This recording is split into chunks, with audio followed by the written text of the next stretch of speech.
Yes, game kali iliyokwenda kukutanisha Simba Sports Club wakiwakaribisha Coastal Union tayari imeshakwisha kukamilika na Simba kujinyakulia ushindi na pointi zote tatu kuziweka kibindoni. Na kabla tujafika mbali, acha nikuletee kikosi ambacho leo kimeshuka hadi mbani kuwavaa Coastal Union ambao wamepokea kichapo hiko cha mabao mawili, mabao ya Simba yakifungwa na Ismail Tule pamoja na Suleiman Mwalimu katika kipindi cha kwanza, mabao yote mawili.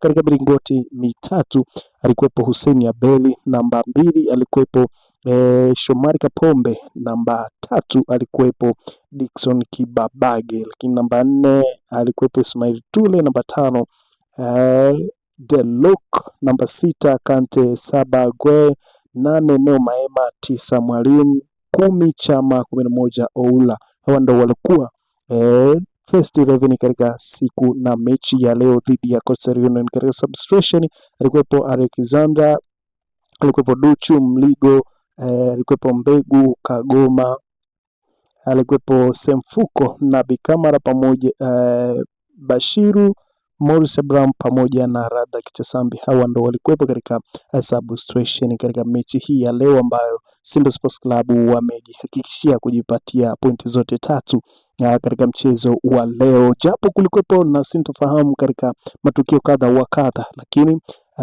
still bado Simba wameweza kuwin mechi ya leo na kujishindia pointi zote tatu kuziweka na kupanda hadi nafasi ya pili katika msimamo wa ligi kuu Tanzania bara kutoka nafasi ya tatu ambapo walipokuwa wameshushwa na Azam mara baada ya Azam kushinda mechi yake dhidi ya Singida Black Star akapanda mpaka nafasi ya pili.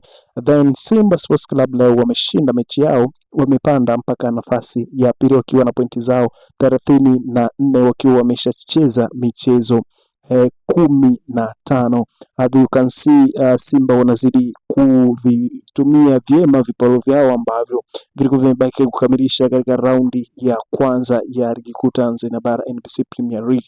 Endelea kufuatilia update zetu. Langu jina naitwa Ismail, tuko tena katika updates zijazo, na hii hapa ni Simba Sports Fans kwa ajili ya taarifa za kimichezo hasa kutoka kwa wekundu wa Msimbazi Simba.